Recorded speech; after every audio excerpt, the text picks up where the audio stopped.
Persistent Rumor presents Chocolate Yoddah Live.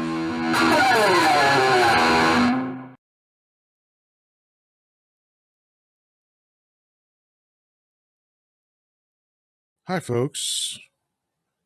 Chocolate Yoddah here, spelled Yoddah. Oh, there goes my mic for YouTube. I almost forgot that, but here we go. Again, it's Chocolate Yoddah here, spelled Yoddah, because film studios are litigious. And welcome to another installment of Chocolate Yoddah Live. All right. I think all systems are go. Hello to our first guest on Wisdom, Marcianne. And hello to Clubhouse. So what is today? I know I wrote it down somewhere. There it is, Wednesday, July 26th, 2023. And I want to start off by saying thank you to the folks who sent me messages about yesterday's podcast. I was just speaking from the heart extemporaneously, and sometimes that's going to go well and sometimes it ain't, but it went well yesterday. Lots of good feedback. I wound up having a long conversation with my second ex-wife. Hi, Janine. How are you? Love you. She helps me with market research and gives me excellent and honest feedback. So that was good. So if anyone didn't catch it, it's on YouTube and it's in the live tab. So youtube.com/@thepersistentrumor. And you just click on the live tabs, and it's from 7/25/2023. I think it's called Slavery Wasn't That Bad, or Was Slavery That Bad? Something like that, yeah. So check it out if you so desire. What I was going to talk about yesterday, I am going to talk about today on Wisdom. The title is Men Are Simple. And I have a lot to say about that. I think I do. We'll see. Before I get started, it's interesting. I got up today and wound up having a great conversation with my son, which is always a lovely thing to do.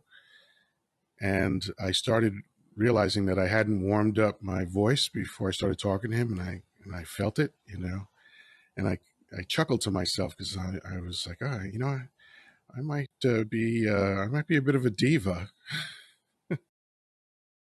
but that's okay. I mean, the fact is that I talk 7 days a week, aside from the 5 days a week that I do this podcast. I also usually at night, at some point, join someone on their Wisdom Talk on the Wisdom app, and I do that on the weekend 2 or 3 times, and that's aside from any other content that I might be producing. So obviously, my voice is important. At least to me it is. And, even though I laughed at the diva-like thought process that I had about maintaining and protecting my voice, it is a tool of the trade. It's the main tool of my trade, which is communication. Some people have the luxury of communicating with the written word, and I can do that and have done that, but my preference is using my voice. And so I've got to keep it healthy. So, I remember Steve Perry from Journey, who I consider one of the greatest male vocalists who has ever lived. He was talking about, how the voice is an instrument, but it's different than any other instrument. Because, like this voice instrument is made out of living meat. And, it's harder to tune, it's harder to maintain. Like, you could take a guitar out of a case that's been sitting outside in below 30-degree weather and just plug it in and start riffing. And, to tune it takes under a minute. You just, take out a tuning app or plug it into a tuner, and in under a minute you have a perfectly tuned guitar, and then you can just go. But obviously the human voice is different than that. But that all said, let's get on with the point of this. And this is one of those shows that I recognize might annoy some people, but that's okay. Some people are just waiting to be annoyed, and almost everything annoys them. But as I've promised, my goal on this podcast is just to tell the truth as I see it. I'm not convinced that I'm right about any of it. As I've said, and it's not a joke, I think on my best day, I'm a talking monkey. And I say that with all due respect to monkeys. It's fair of me to lump myself in with them. But that said, I have thoughts on things. Do my best to take a 360-degree view of any thought that I have. Of course, that's nearly impossible because I think it's impossible to be the observed and the observer at the same time. But I do my best. I do my best. I endeavor to, be as objective as possible and as observant as possible. But, if I don't achieve that objective and you're still insulted by what I said, then that's unfortunate, but I won't apologize for that. Even though it's never my goal to insult someone, I understand that sometimes it's going to happen. So, men are simple is one of those things that I've heard my whole life.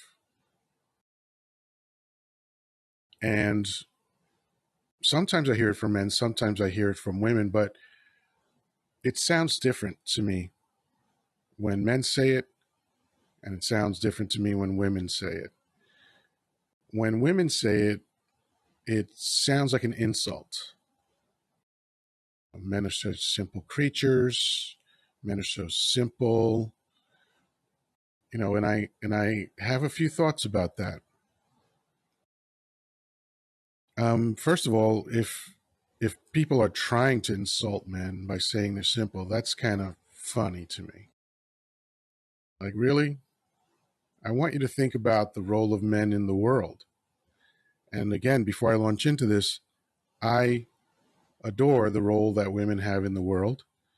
I revere it. I love women. I might think they're goofy, but I love them and I respect what they do. None of us would be here without women. They literally keep the species going. Yes, they don't do it alone, but still, it's a valuable role. And I see that society in America bends over backward to acknowledge that role, to reward that role, and to constantly praise that role. None of which I have any objection to. Those are all wonderful things. I think they're right to do. But I wonder why men don't get that same kind of love. After all, take a look around you. Virtually everything you see was conceived by a man and was built by a man. Does that mean there are no female inventors and builders? No. There's just very few. That is not an insult to women. That's an observable truth. There are very few female inventors and fewer female builders. Construction, I believe, is over 99% male. And I'm not going to evaluate whether that's a good thing or a bad thing. It doesn't matter whether it's good or bad in this context. In this context, it just matters that it is. That's the reality. And there are roles that men take on Like I mentioned, I forget when it was. I was talking on the pod. I do so many of these now that I don't remember when I said what I said. It could have been a couple of days ago, could have been a couple of years ago. But one of the things that I always did in the days when I allowed women to stay over is, because I don't anymore, but is I would always sleep closest to the door. Why? To protect her. If there was ever a problem, I wanted to be the first line of defense. I don't think I'm a hero for doing that. That's just something men do. And I think women don't generally understand what that means for a man. And I don't expect them to. There are things about a woman that I will never know because I'm not a woman, but I wish women would be more humble in understanding that they don't know what it is to be a man. Like, for instance, and I know I mentioned this on a podcast somewhere along the line, if two men lock eyes for too long, one of them might die. That is not an exaggeration. That's not fanciful at all on my part. I'm not just making stuff up. This is the world of men. Two men lock eyes for too long. They might wind up in a fight, and every day on average, roughly, it's not quite, but close to 2 men a day die in a fist fight. You know, it's not that hard. Someone gets punched, they get knocked over, they fall down, they hit their head, they die. Sometimes immediately, sometimes a few hours later. But that happens every day. Why? What are you looking at, bro? You know, that is a level of violence that women generally don't live with. I've never been anywhere in my entire 59 years and a woman turned to me and said, something doesn't feel right. We need to get out of here. And I'm not saying they can't do it. I just have never heard that. I've heard men say that. I've heard myself say that. Never heard a woman say that because that's a different plane of existence that men are on. Violence is generally the province of men. Does that mean women are never violent? Of course it doesn't mean that. It just means that violence is ever present in a man's life, especially when he's among men. We know that at any moment of our day, violence can break out. It can break out between two friends arguing about a football team. And is that a good thing? Again, doesn't matter. It just is. This is the world that men live in. And as I said, we invent almost everything, and I'm stressing the word almost. We build almost everything. We are mostly the police force, and when police get hurt, it's very rarely a female officer that gets hurt. We go and do most of the fighting and the dying in wars.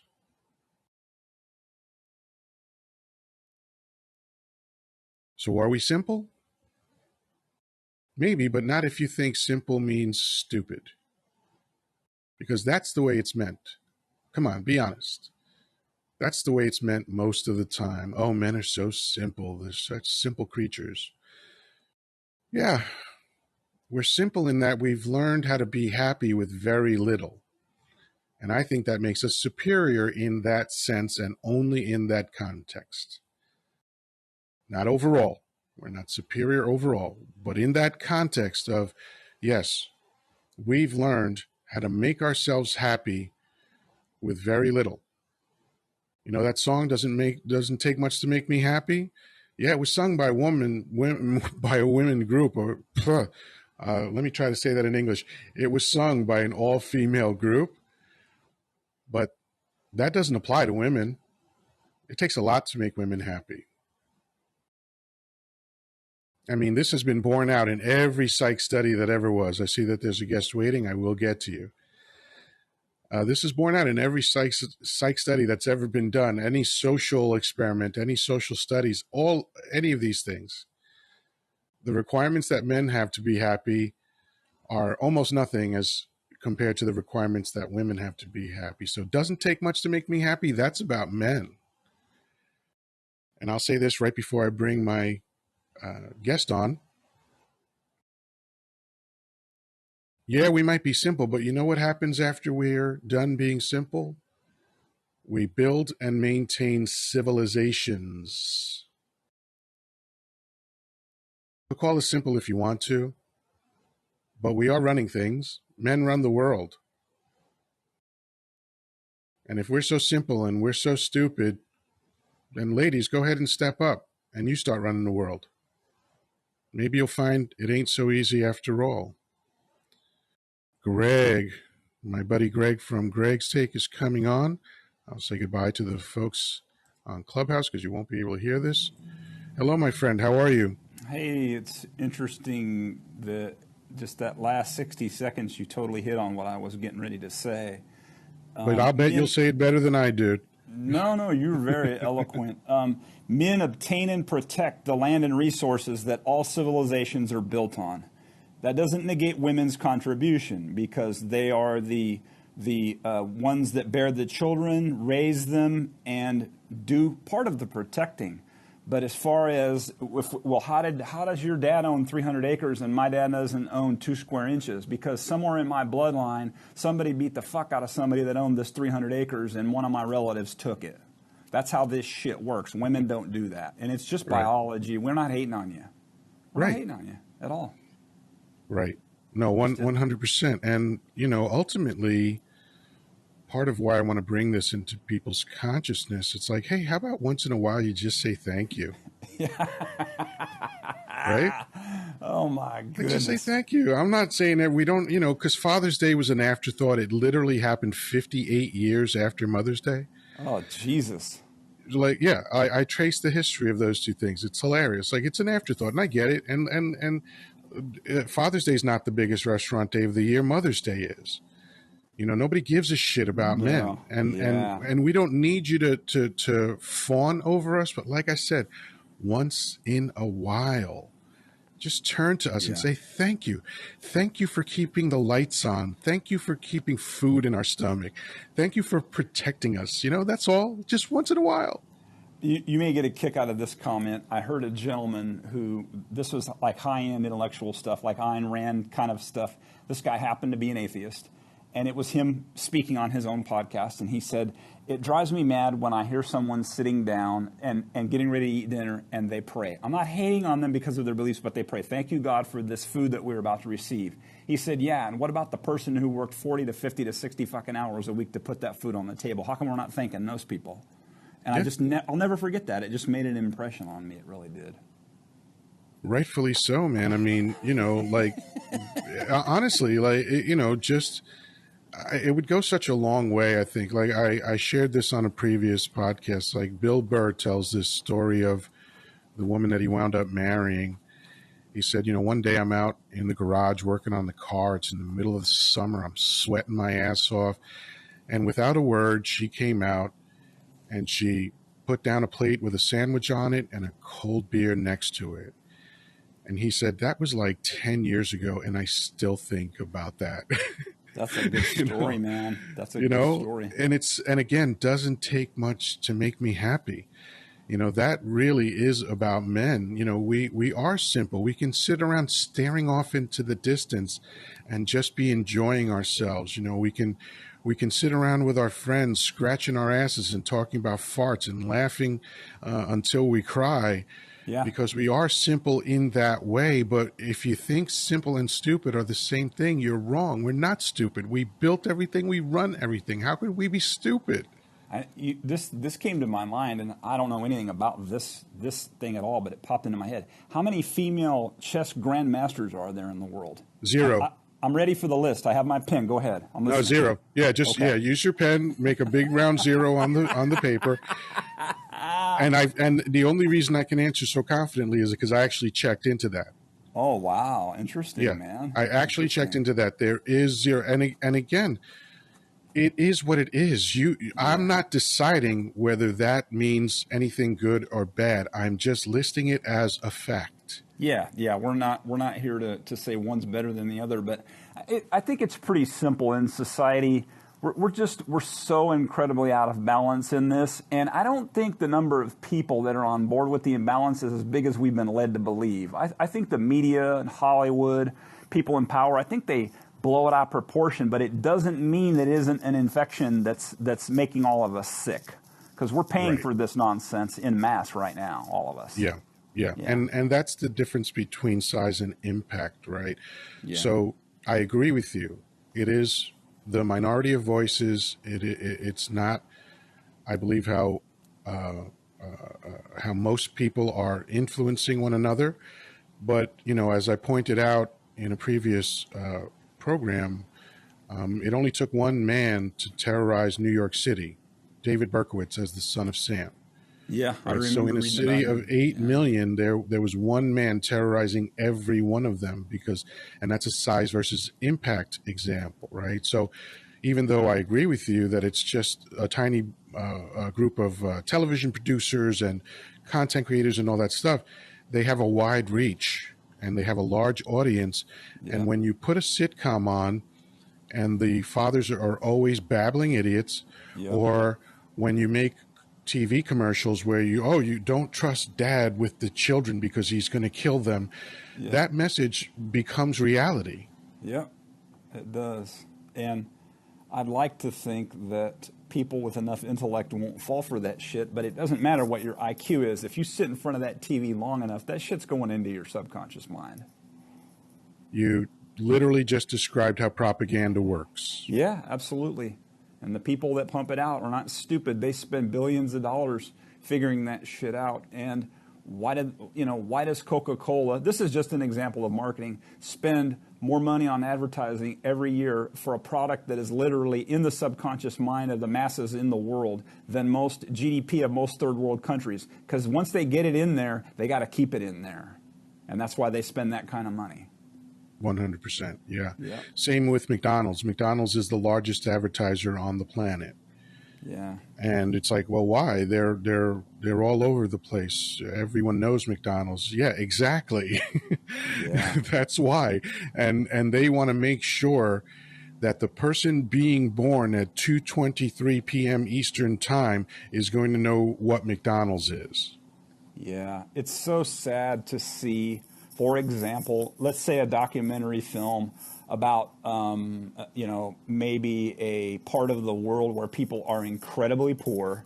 They're doing a documentary for whatever reason, and they just live, I mean, literally on almost nothing. But they've got Bic lighters and they're wearing Coca-Cola T-shirts. It's sickening. It's sickening what this culture does. But I don't shame us for it, man. You and I didn't build it. We were born into it. It is what it is. But it's our job. When I say our, I don't mean men. It's our job as rational adults to sift through all this trash and maintain a semblance of sanity. And if we fall prey to this madness and this propaganda, we got nobody to blame but our damn selves. Yeah, 100% true. And thanks for opening the mic, man. Yeah, absolutely, man. Always a pleasure having you on. Thanks so much. Be well. Yeah, and something else that I like to point out. I sometimes hear women online talking about this, and I don't think they're wrong. I just think that it's interesting that they really haven't always thought it through. Like, I'll hear women talking about, let's say, the right to vote, and for the record, it was an all-male Supreme Court who agreed to give women the right to vote. And sometimes women say, well, women fought for that. And I go, oh, did you really? What battle are we talking about? What were the casualties? How many women died in the battle of the suffragettes? And the answer is zero, because there was no battle. You asked, and you asked passionately, and you organized to your credit, and you sustained the effort over a long period of time, and then it was given to you. But it was given to you by men. Same thing with Roe v. Wade. That was an all-male Supreme Court that gave you Roe v. Wade. And that gets overlooked. And again, is it good? Is it bad? Is it indifferent? I don't know, and I don't care. It is a fact. So that was my idea today, just to kind of address that, because it does get insulting once in a while, potentially. I try not to feel that insult, but if I hear it too many times, I start to go, well, what is this about? Where is this coming from? Why is there an insistence on creating this mythology about men that were so simple, so stupid, so useless, when literally the opposite is true? I mean, is anyone going to debate me on this? Is anyone going to tell me that men don't build mostly everything? Is anyone going to tell me that men don't invent mostly everything? That they don't police cities, that they don't do the fighting and dying in wars, that they don't fill the prisons at a disproportionate rate, that they don't get longer prison sentences for the same crime if a woman commits it? Are you going to tell me those things aren't true? Because they are. They're all true. So where is this coming from? Is it just a fight the power thing? You want to be the boss, but you haven't figured out how to be, so you're just going to be angry, right? Billy Joel said it. Some people find that it's easier to hate than to wait anymore. So I get it. You're angry because you want the power and you can't have it. Because in order to have the power, you're going to have to take it from somebody. And that person's going to fight to the death to keep the power. And that's the province of men. Again, I don't know if that's a good thing. I don't know if that's a bad thing. It just is. So why can't you acknowledge that once in a while? Instead of being derisive and insulting, give men the kind of love that you insist we give you. And you're not wrong for insisting on it. And I'm happy to give it. I'm happy to prop my woman up. I'm single now, but, when I have a woman, generally the feedback that I get from women is that they feel protected, they feel loved, they feel cared for. They always feel like I make them my priority, because I do. Because I am happy to heap that kind of praise and adulation and adoration onto a woman. I'm happy to do it. Just asking once in a blue moon. And, technically speaking, blue moons only happen once every 2.5 years. So, hey, once in a blue moon, just ladies, turn to your man and say thank you. Thank you for being you. Thank you for what you do. Remember that Chris Rock joke? If a child can't read because the lights have been turned off, that's daddy's fault. If a child can't read, that's mommy's fault. We each have a role. You run the most important daycare center of our lives. If you're a husband-wife where the husband goes out and works and the woman stays home and takes care of the child, those are two equally important roles.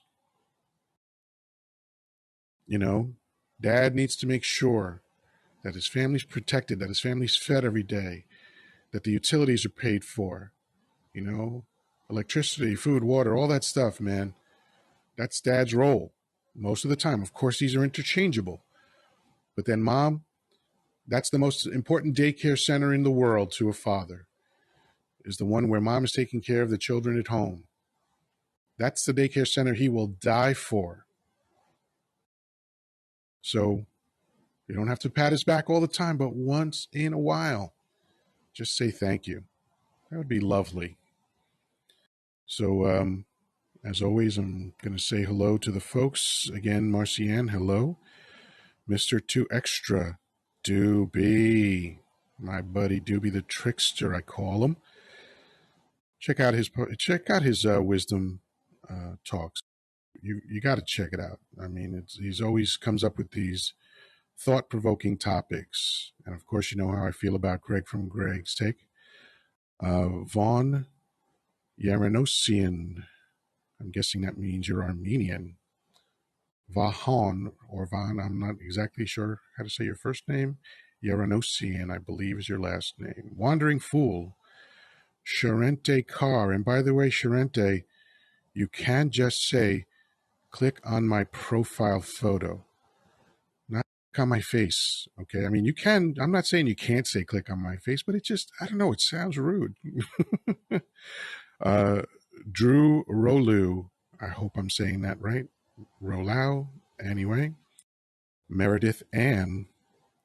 Magnificent Aquarius. And of course, we heard from Greg's Take. So, folks, that's my story, and I am sticking to it. Yeah, men might be simple, but I think we deserve more credit than we get. And like I said, once in a while, a little praise would go a long way. So thank you all for hanging in there and checking this out. I do this every day, 2 p.m. Eastern Time. Chocolate Yoddah Live can be found on youtube.com/@thepersistentrumor. That is my YouTube channel. And this and over 300 other videos live on that channel. There's a bunch of lives that I've done and, other videos that I've produced. Check them out. And I'm also on the Wisdom app and also on Clubhouse. And one of these days, I'm going to be able to have you all talk to each other. That would be exciting. But today is not that day. In any case, just taking a good look at myself. I look kind of homeless right now, but I haven't shaved in a few days. But anyway, until next time, folks, peace, love, and granola. Talk to you soon.